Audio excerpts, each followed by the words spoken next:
하나님은 너를 지키시는 자, 너의 우편에 그늘 되시니 낮에와 밤의 달도 너를 해치 못하리. 하나님은 너를 지키시는 자, 너의 환난을 명쾌하시니 그가 너를 지키시리라. 너의 출입을 지키시리라. 눈을 들어 산을 보아라. 너의 도움 어디서 오나. 전지 지으신 너를 만드신 여호와께로다. 하나님은 너를 지키시는 자, 하나님은 너를 지키시는 자, 너의 우편에 그늘 되시니 낮에와 밤의 달도 너를 해치 못하리. 하나님은 너를 지키시는 자, 너의 환난을 명쾌하시니 그가 너를 지키시리라. 너의 출입을 지키시리라. 눈을 들어 산을 보아라. 너의 도움 어디서 오나. 천지 지으신 너를 만드신 여호와께로. 눈을 들어 산을 보아라. 눈을 들어 산을 보아라. 너의 도움 어디서 오나. 천지 지으신 너를 만드신 여호와께로다.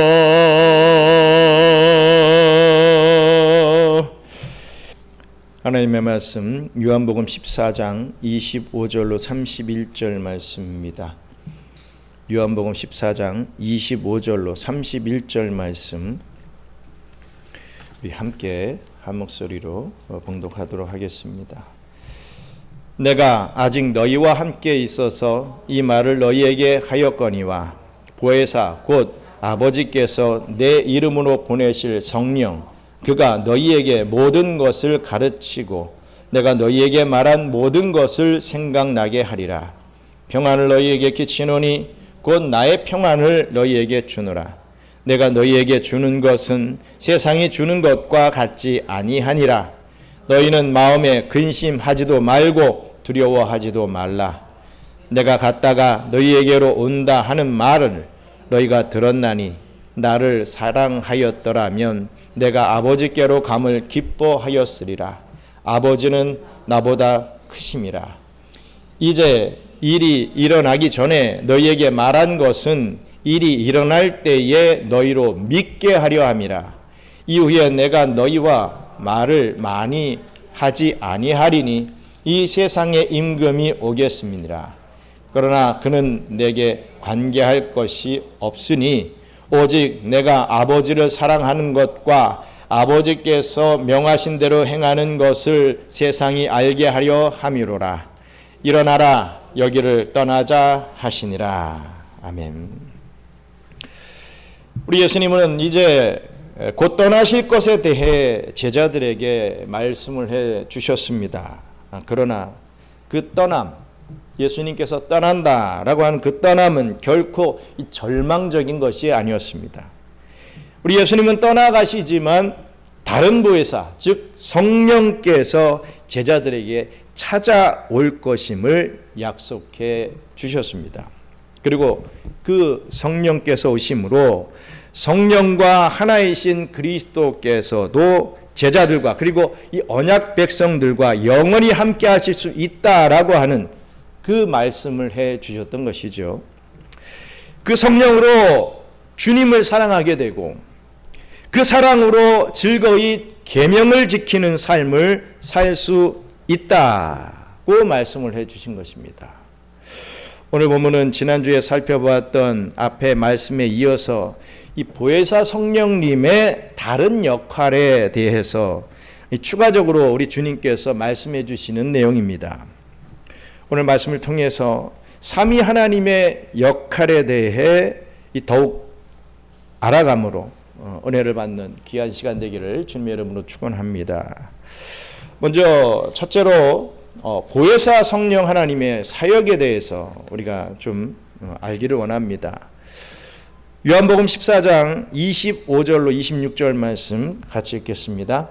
내가 아직 너희와 함께 있어서 이 말을 너희에게 하였거니와 보혜사 곧 아버지께서 내 이름으로 보내실 성령 그가 너희에게 모든 것을 가르치고 내가 너희에게 말한 모든 것을 생각나게 하리라.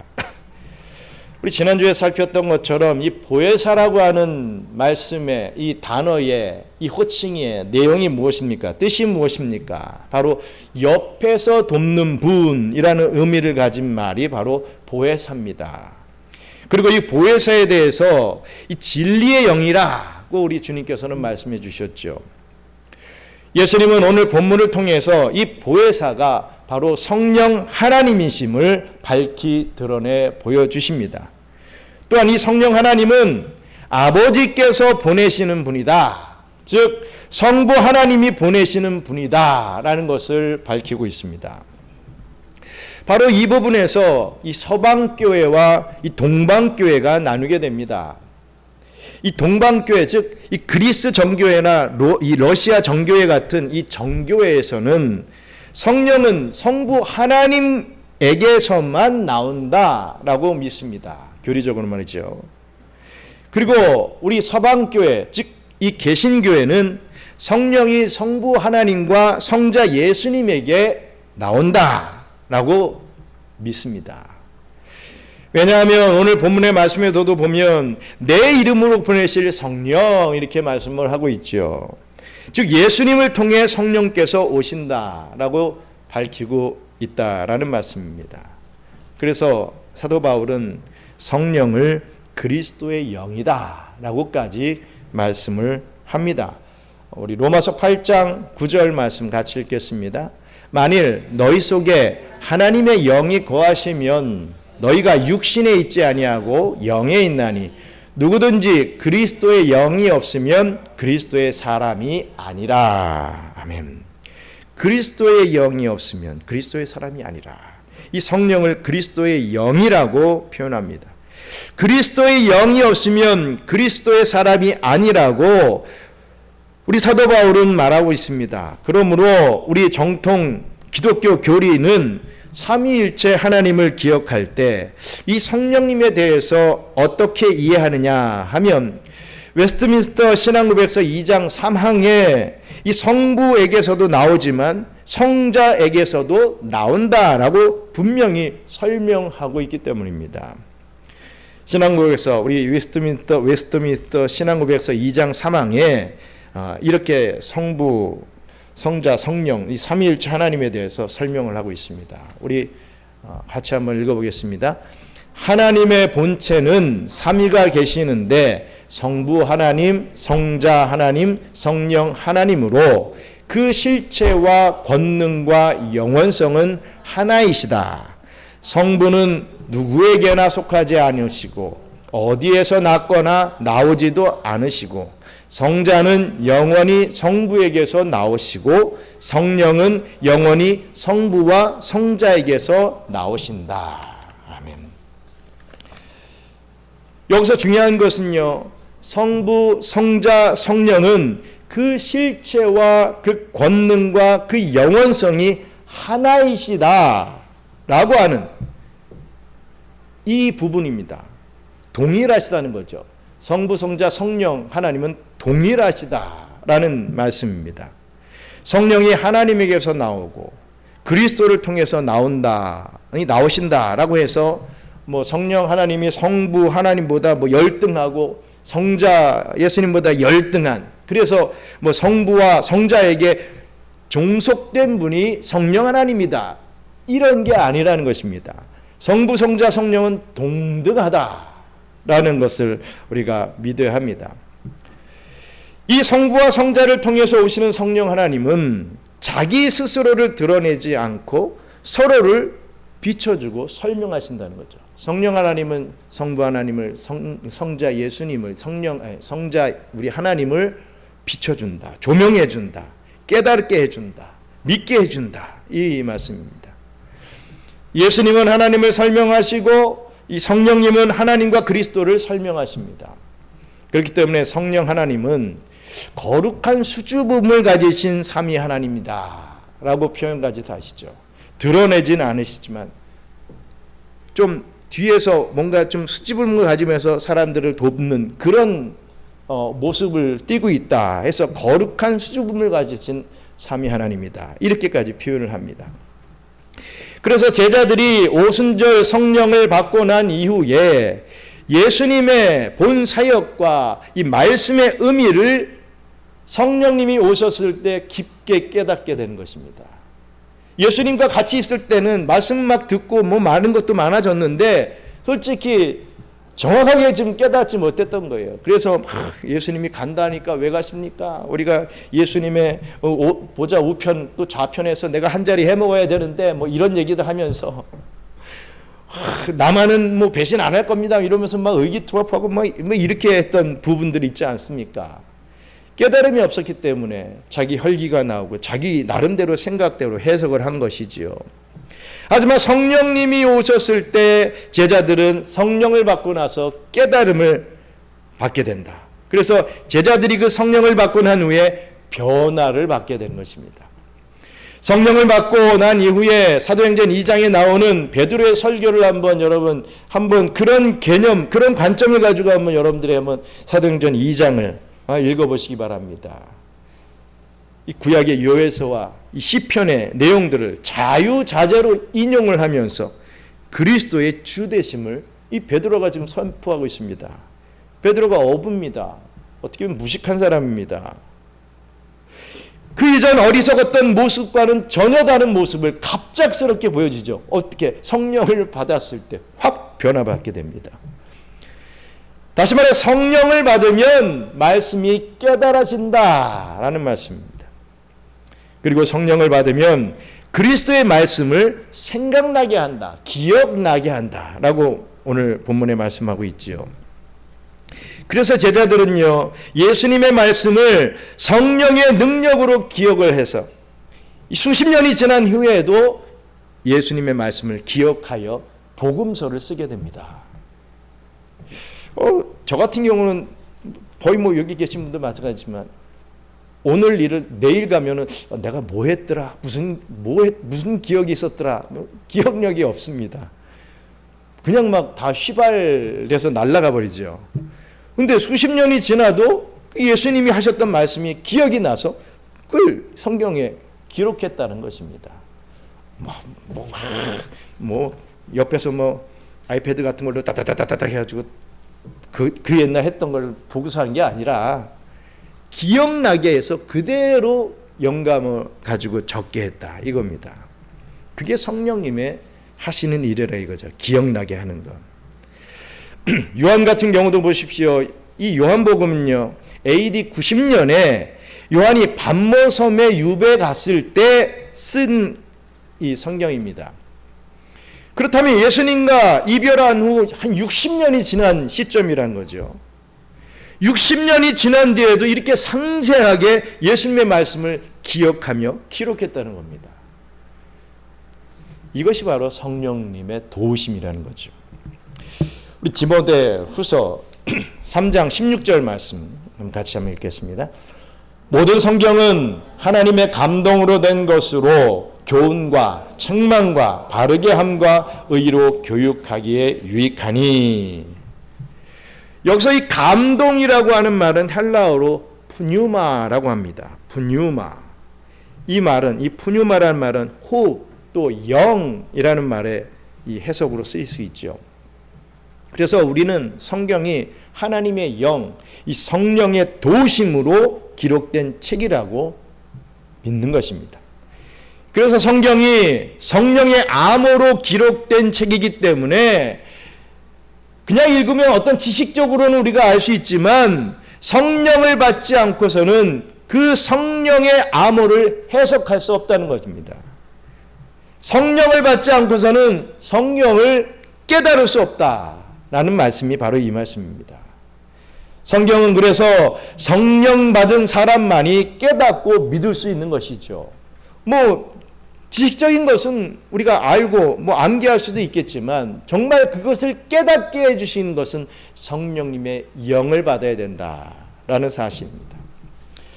이뿐만 아니라 삶 속에서 하루하루를 살아갈 때 우리가 어떤 결정을 하고 또 어떤 문제에 맞닥뜨리게 되었을 때 성령님께서는 무엇이 하나님이 기뻐하시는 일인지, 내가 무엇을 해야 되고 또 어떤 것을 하지 말아야 되는지 이 보혜사 성령님께서는 우리의 옆에서 가르쳐 주신다, 깨닫게 해주신다. 그게 성령님의 사역이라는 것이죠. 여러분들에게도 그런 경험이 혹 있을 것입니다. 예를 들어 여러분들이 뭔가를 하려고 하다가도 그것이 주님의 뜻에 어긋나는 것임을 기억할 때, 그 일이 그것을 행하는 것이 사회적으로 보거나 남들에게 있어서는 아무런 문제가 되지 않음에도 불구하고 그게 자꾸만 마음에 눌려서 하지 못하게 될 때가 있습니다. 마음속에 성경 말씀이 생각나게 하셔서 그렇게 하지 못하게 하는 것이죠. 남들 다 하지만 아무것도 아닌, 대수롭지도 않은 것 같지만 그 성경 말씀이 나를 짓눌러서 못하게 합니다. 그런 때가 바로 성령께서 역사하시는 때라는 것이죠. 이렇게 성령님께서 우리 마음속에 찾아오셔서 그리스도의 말씀이 생각나게 하고 또 깨달음이 있도록 가르쳐 주시며 또 더 나아가 그 말씀대로 살아갈 수 있도록 옆에서 항상 도와주신다라고 하는 사실입니다. 그래서 신학자 제임스 패커는요, 성령에 대해서 이런 말을 하더라고요. 성령은 전도자 하나님이시다. 이렇게 정의를 내렸습니다. 성령께서는 우리를 전도하십니다. 성령님께서는 우리를 말씀으로 이끌어 가십니다. 그래서 그 말씀의 사람이 되게 만들어 가십니다. 이렇게 성령에 대해서 설명을 합니다. 그러므로 우리는 성경을 읽을 때 또 지금과 같이 설교를 들을 때 성령님의 도우심이 있기를 바라면서 읽고 들어야 됩니다. 내가 내 의지를 가지고 이거 성경이니까 이거 이런 말씀이네. 어디 더 또 복 받는 말씀 없나? 이렇게 읽는 게 아니라 성령님 이 하나님의 말씀이 깨닫게 해주세요. 깨달을 수 있도록 해주세요.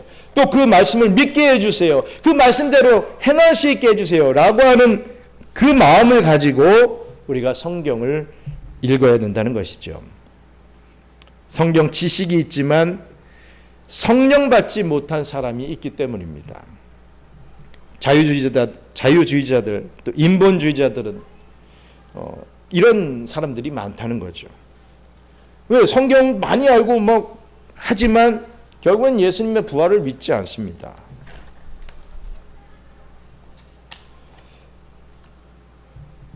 예수님의 대속 공로를 믿지 못한다는 것이죠. 성경은 많이 알지만 말입니다. 천국을 믿지 않습니다. 지옥을 믿지 않습니다. 그럼 이단과 다를 게 뭐가 있습니까? 성경시대에는 바리새인들이 바로 그런 식으로 성경을 읽었던 것입니다. 그래서 성경의 본 의미를 파악하지 못하고 그저 겉핥기식으로만 그 성경을 이해해서 다른 어떤 종교들과 다를 바 없는 이 도덕적이요 윤리적인 책으로 이 성경을 대했던 것입니다. 그래서 뭘 하지 마라, 뭐 하지 마라, 하지 마라, 하지 말라는 게 뭐 수백 가지예요. 여러분, 그렇다면 우리 성령께서 우리에게 말씀을 기억나게 해주시면 우리에게 무엇을 주시겠습니까? 말씀을 기억나게 하시죠. 그러면서 우리에게 무엇을 주시겠느냐? 바로 오늘 제목과 같이 평안을 우리에게 주신다는 겁니다. 성령님께서는 이 평안을 주신다는 거죠. 요한복음 14장 27절 말씀 같이 읽겠습니다. 평안을 너희에게 끼치노니 곧 나의 평안을 너희에게 주노라. 내가 너희에게 주는 것은 세상이 주는 것과 같지 아니하니라. 너희는 마음에 근심하지도 말고 두려워하지도 말라. 예수님은 성령의 도우심에 대해 말씀하신 후에 바로 평안에 대해서 전하고 있습니다. 어떤 신학자들은 이 앞에 성령에 대한 구절과 이 오늘 본문을 완전히 구별해서 예수님이 주시는 평안만으로 이해하기도 합니다. 하지만 성경은 언제나 이 문맥을 가지고 이해해야 됩니다. 이것 따로, 이것 따로, 이것 따로, 따로 국밥이 되면 절대로 안 되죠. 그 순서대로 어떤 문맥을 가지고 이해할 수 있어야 됩니다. 이 문맥을 놓치면 우리는 성경을 엉뚱하게 해석하게 되기 때문입니다. 그래서 이단이 나오게 되는 거죠. 즉 성령께서 그리스도를 생각나게 하시고 그리스도의 말씀을 깨닫도록 도우신다면 그 사람은 그 말씀으로 말미암아 평안을 누리게 되어 있다라는 말씀입니다. 그래서 성령을 보내시는 예수님은 평안도 함께 보내주신다라는 그러한 의미의 말씀입니다. 성령을 보내주셔서 성령의 총령 충만함을 받는 자는 평안도 누리게 된다. 이런 개념의 말씀이죠. 여러분, 이 성령께서 말씀을 통해서 주시는 평안은요, 절대로 세상이 주는 것과 같지 않습니다. 평안하면은 여러분들 어떤 정의를 내립니까? 세상은요, 평안을 그야말로 무사 형통을 평안이라고 얘기합니다. 내 주변에 많은 사건 사고들이 일어나고 뭐 바쁘고 혼란스럽고 너무 힘들어요. 근데 갑자기 딱 멈춘 것 같은, 물론 사건 사고도 안 일어나고 그냥 좀 숨 쉴 수 있을 정도로 가만히 정지되어 있는 어떤 그런 부분들을 평안이다, 이렇게 정의를 내립니다. 고민할 거리가 없고 문제와 어려움이 없는 상태, 그 상태를 평안한 상태다 라고 일컫는 것이죠. 그러나 주님이 말씀하시는 평안은 그게 아닙니다. 다릅니다. 사실 제자들이 앞으로 맞이해야 할 상황은 어땠습니까? 예수님이 부활승천하신 이후에 이제 제자들이 예수 안에 있다가 이제는 물론 성령님이 함께 하시지만 어디로 나가야 됩니까? 이제 진짜 필드로 나가야 됩니다.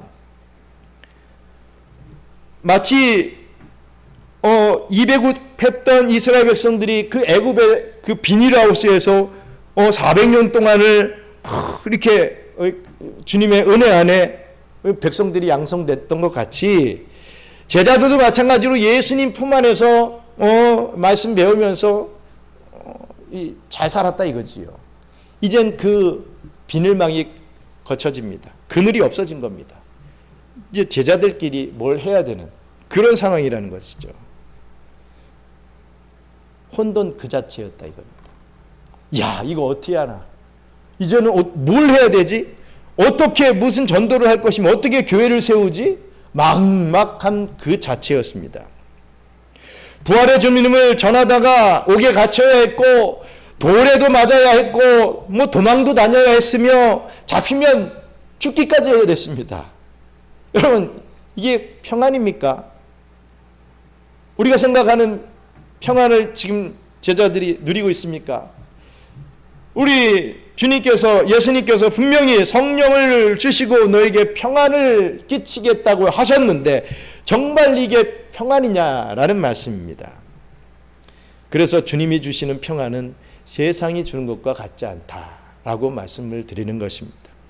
주님이 주시는 평안은 외적 조건으로 이루어지는 게 아니라 말씀을 기억함으로 누리게 되는 평안을 말씀을 하고 있습니다. 여러분, 예를 들어서 스데반을 보십시오. 그는 돌에 맞아 죽어가면서도 그의 얼굴이 어땠다고 했습니까? 천사와 같다라고 했지요. 우리 사도행전 6장 15절 말씀 같이 읽겠습니다.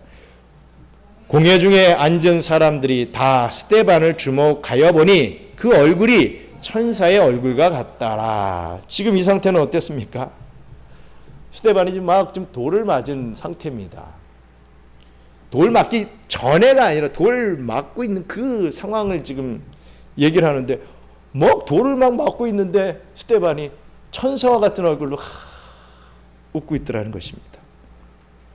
뭐가 감사하다고 웃고 기도하고 찬송을 합니까? 지금 다 죽어가고 있는데 말입니다. 그런데 말씀이 그들을 주장을 하니까 마음이 평안해지고 기도가 나오고 찬송이 나오더라는 것입니다. 내 상황은 어떻게 보면 더 안 좋아졌는데, 그냥 가만히 있을 때도 힘들었는데 이제 돌에 맞아 죽기 직전인데도 찬송이 나오고 감사가 나오고 기도가 나온다는 거예요. 그것을 가리켜서 평안하다, 지금 이렇게 말씀하고 있죠. 그러므로 여러분, 저와 여러분들은 기도를 할 때 내 이 문제를 없애주시옵소서 그렇게 기도하지 말고, 성령님께서 말씀으로 우리를 주장해 주셔서 늘 평안하게 해달라고 기도하시기 바랍니다. 정말 그렇지 않습니까? A라고 하는 문제가 해결되면 다음에 또 B라는 문제가 또 오지 않습니까? 이거 해결하면 또 옵니다. 또 옵니다. 또 옵니다. 잠시 숨 고르는 것 같은데 또 엄청난 쓰나미가 내 인생에 몰려옵니다. 딱 눈만 뜨고 잘 때는 그래도 뭐 물론 악몽 꿀 때도 있지만 그래도 쉬었다가 눈 딱 뜨는 순간, 야, 이거 오늘 또 어떻게 해야 되지? 이런 생각들이 밀려온다 이거죠.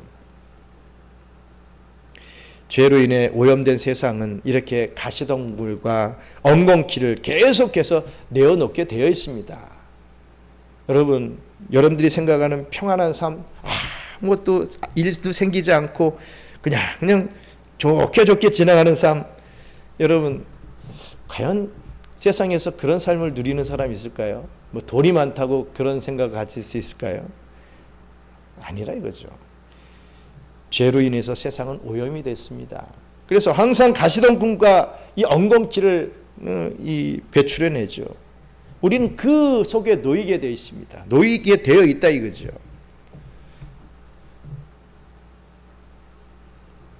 뭐 문제가 생길 때마다 그렇게 혼비백산하고 심륜과 갈등 이런 것에 계속 빠지시겠습니까?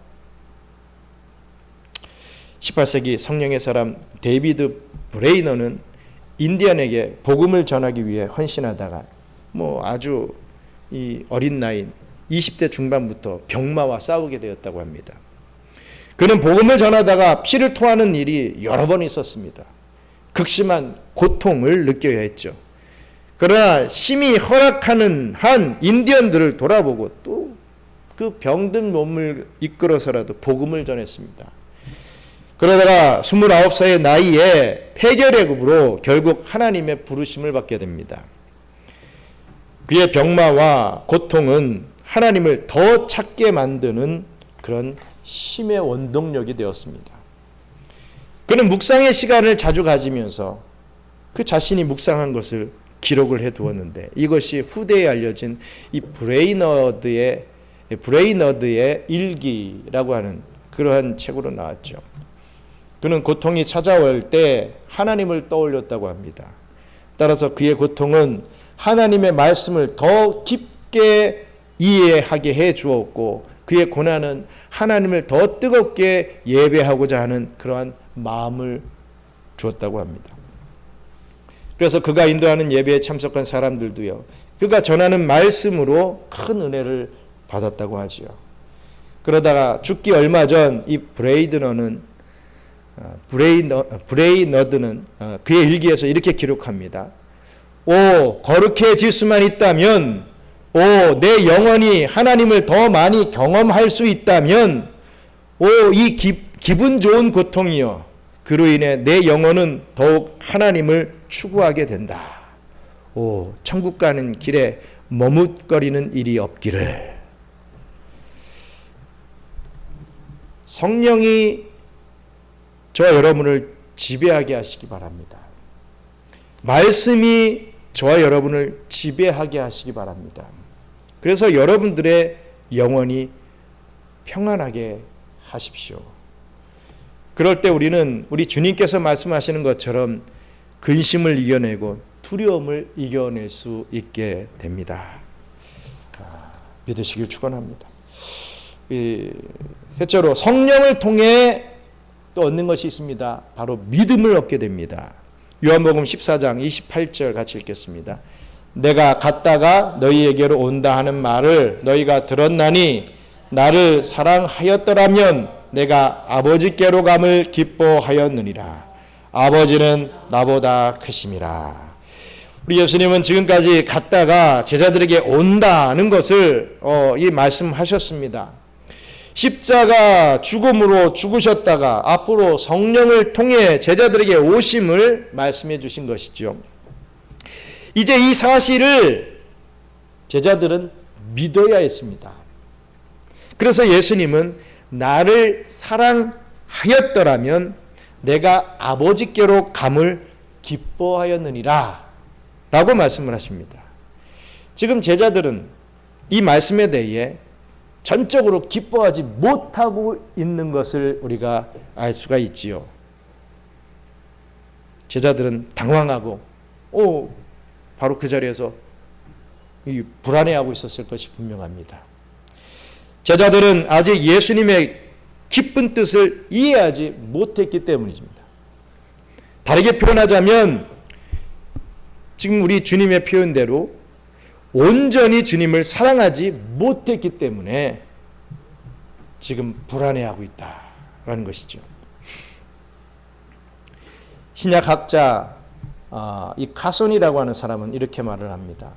제자들은 감정적으로 자기들의 입장에서만 주님을 사랑했을 뿐이다. 정말 주님을 사랑했다면 주님께서 창세전에 누리셨던 그 영광 가운데로 돌아가기를 원했을 것이다. 내가 간다 했을 때 기쁩니다. 드디어 뜻을 이루셨군요. 이렇게 나왔을 것이다 이거죠.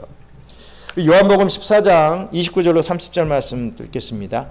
이제 일이 일어나기 전에 너희에게 말한 것은 일이 일어날 때에 너희로 믿게 하려 함이라. 이후에는 내가 너희와 말을 많이 하지 아니하리니 이 세상의 임금이 오겠습니다. 그러나 그는 내게 관계할 것이 없으니. 아멘.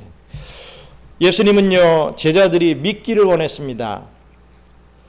14장 1절에서도 예수님은 이 강화, 이 설교의 시작에서 처음부터 믿으라 라고 하면서 시작을 하셨죠. 이렇게 첫 번째 고별 강화의 시작과 또 그 끝은 믿음을 목적으로 한 강화였다는 것입니다. 말씀의 증거였죠. 설교였습니다.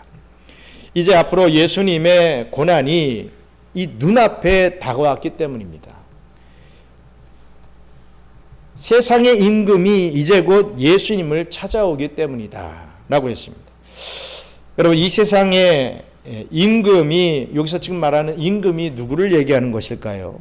그 당시 헤롯 왕을 말하는 것이겠습니까?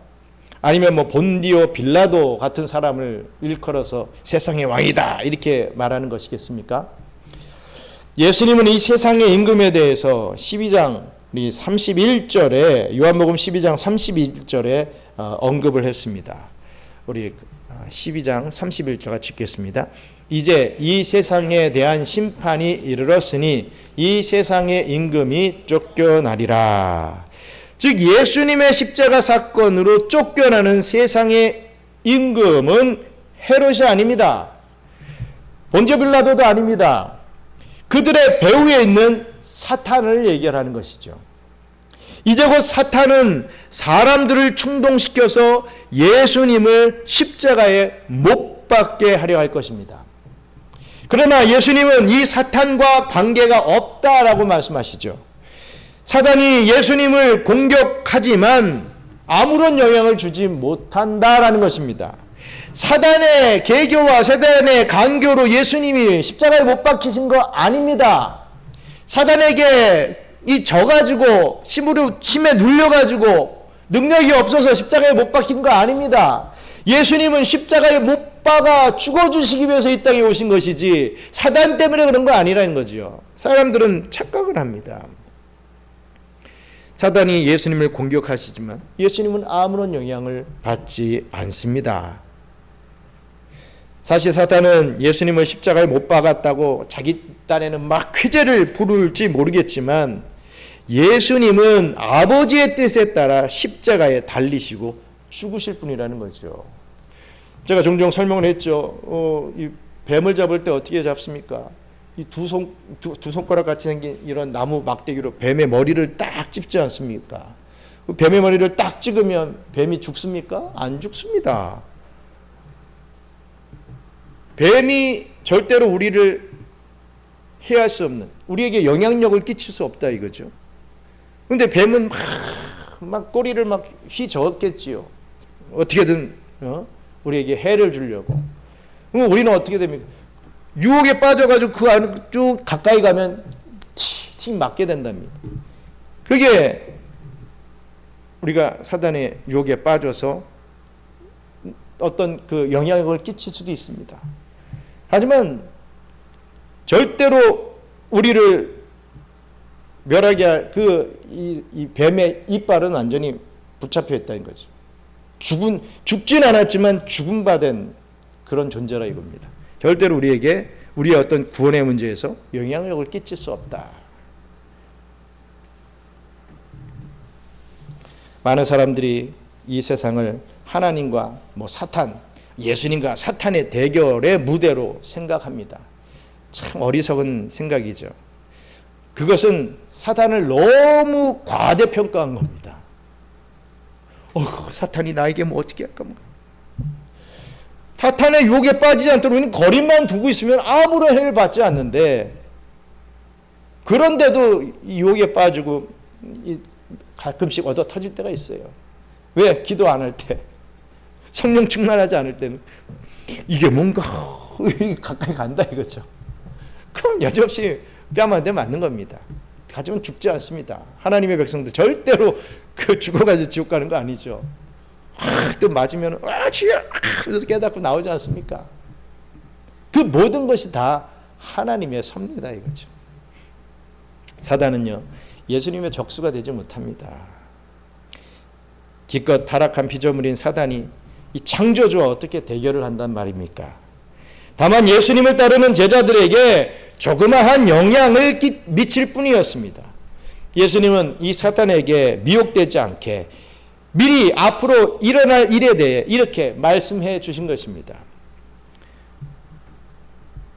아들은 믿음이 필요한데 이 믿음도 성령을 통해 공급받을 수 있습니다. 당연히 믿음은 믿음의 대상과 믿음의 내용이 필요하죠. 우리는 믿음을 믿어서는 안 됩니다. 이 무슨 말입니까? 믿음을 믿어서는 안 된다. 자기 신념을 믿음이라고 생각하면 안 된다는 겁니다. 내가 바라고 내가 원하는 것을 될 것이다. 믿습니다. 됩니다. 이건 믿음이 아니라는 것입니다. 왜 내 뜻대로 되는 게 믿음입니까? 하나님 뜻대로 돼야죠. 내가 아무리 네 뜻대로 기대해도 하나님의 뜻이 이루어지는 것이 당연한 거 아니겠습니까? 우리는 주님, 제가 닦아놓고 얘기할게요. 난 솔직히 이거 원해요. 이렇게 되기를 원합니다. 하지만 우리 예수님께서 모범을 보여준 것 같이 내 뜻대로 하지 마시옵고 주님의 하나님의 뜻대로 하시옵소서. 제가 그걸 순종할 수 있도록 주님 저를 붙잡아 주세요. 이렇게 기도가 나와야 우리 하나님께서 우리를 붙잡고 사용하신다 이거죠. 하나님이 어떤 분인지 믿어야 하고 그것을 설명해 주는 말씀을 믿어야 합니다. 이 믿음이 성령의 역사를 통해 이루어지게 되는 것이죠.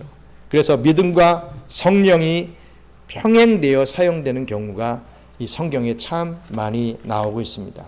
우리 사도행전 6장 5절 전반부만 읽겠습니다.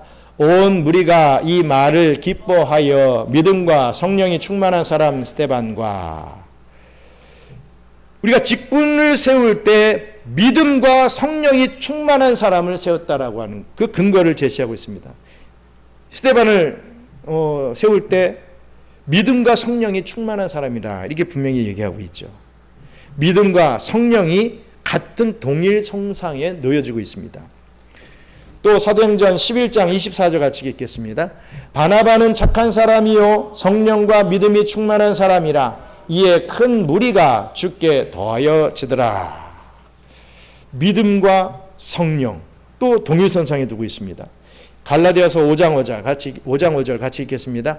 우리가 성령으로 믿음을 따라 의의 소망을 기다리노니, 이렇게 얘기했습니다. 그러므로 성령님께서는 우리에게 믿음을 주신다. 그렇기 때문에 우리 안에 있는 성령님께 우리는 더 큰 믿음을 달라고 구해야 됩니다. 그 믿음으로 마귀의 유혹을 이기고 믿음으로 주를 더욱 사랑할 수 있게 해달라고 기도하시기 바랍니다. 우리는 그 어떤 상황 속에서도 믿음으로 승리할 수 있게 됩니다. 사랑하는 우리 경양 선교교회 성도 여러분, 요한복음 14장 31절 끝으로 읽겠습니다.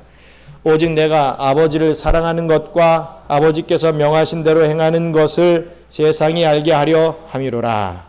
일어나라, 여기를 떠나자 하시니라.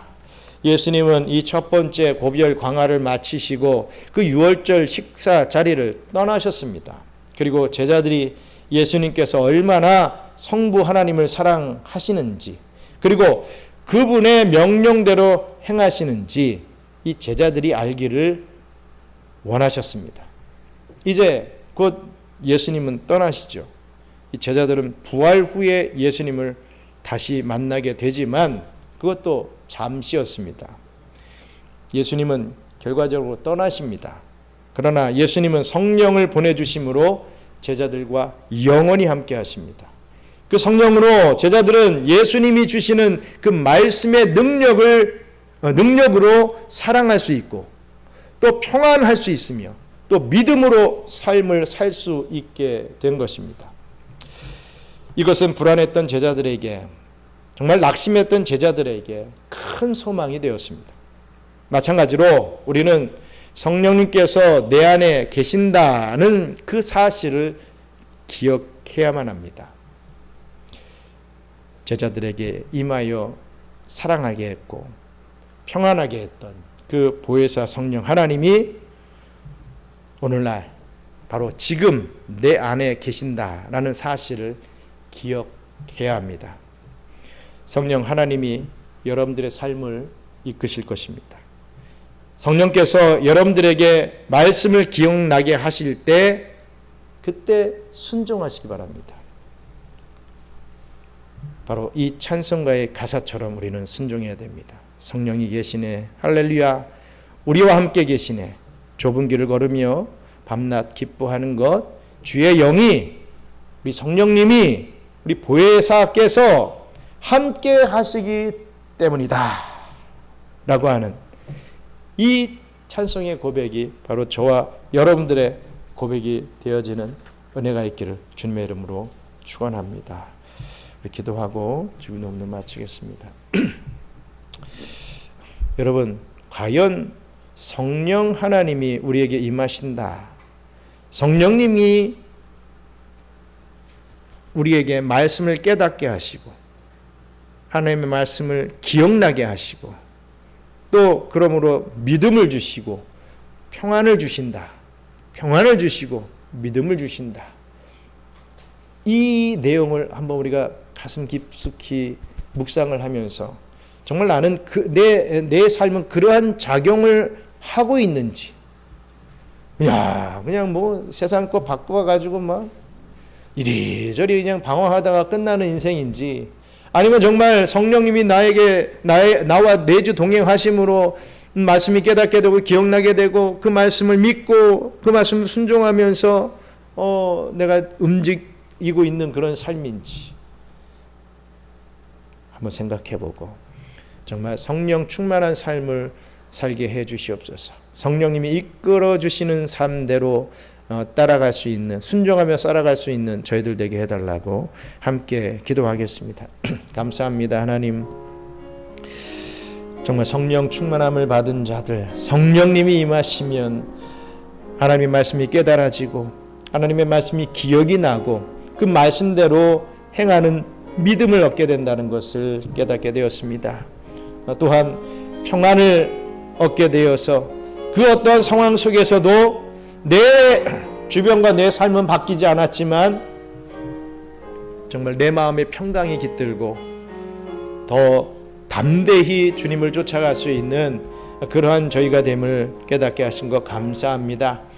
우리 고난주간을 지금 통과를 하면서 저희가 평상시보다는 조금 더 주님의 그 십자가를 묵상하며 그 고난을 묵상하며 나아가고 있습니다. 새벽을 깨우며 나아갑니다. 주님, 평상시보다도 말씀을 더 읽고 그 말씀대로 순종하려고 합니다.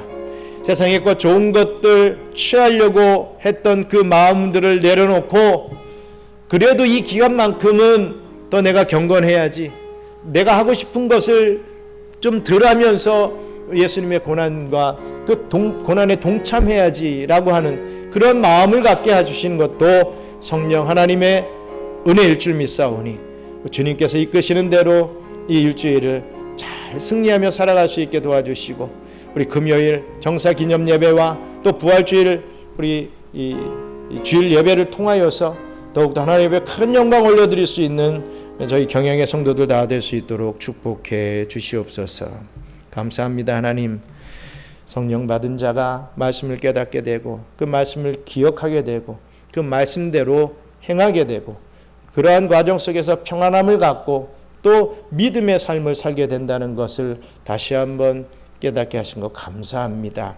아버지 하나님, 그냥 뭐 전기 찌릿찌릿하고 뭐 방언을 막 해대며 내가 너에게 중보해 주겠다고 하면 팍 앞서 나가고 뭐 이런 것이 성령 충만함을 받은 자의 모습이 아니라 정말 우리 주님께서 가르쳐 주신 대로 그 제자들이 행했던 그 모습 그대로 우리가 쫓아나갈 수 있는, 그것을 닮아 나갈 수 있는 저희들 되게 도와주시고 정말 성령 충만함으로 항상 기쁨이 넘치고 항상 우리 주님을 사랑하고 또 이웃을 사랑하는 그러한 또 나에게 있는 이 평안과 믿음을 선물로 나눠줄 수 있는 그런 저희들 될 수 있게 축복해 주시옵소서.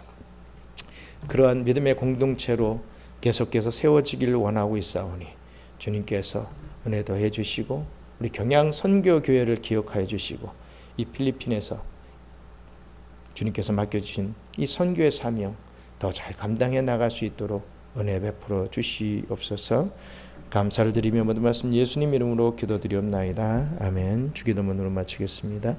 하늘에 계신 우리 아버지여, 이름이 거룩히 여김을 받으시오며 나라가 임하시오며 뜻이 하늘에서 이룬 것 같이 땅에서도 이루어지이다. 오늘 우리에게 일용할 양식을 주시옵고 우리가 우리에게 죄 지은 자를 사하여 준 것 같이 우리 죄를 사하여 주시옵고 우리를 시험에 들게 하지 마시옵고 다만 악에서 구하옵소서. 나라와 권세와 영광이 아버지께 영원히 있사옵나이다. 아멘.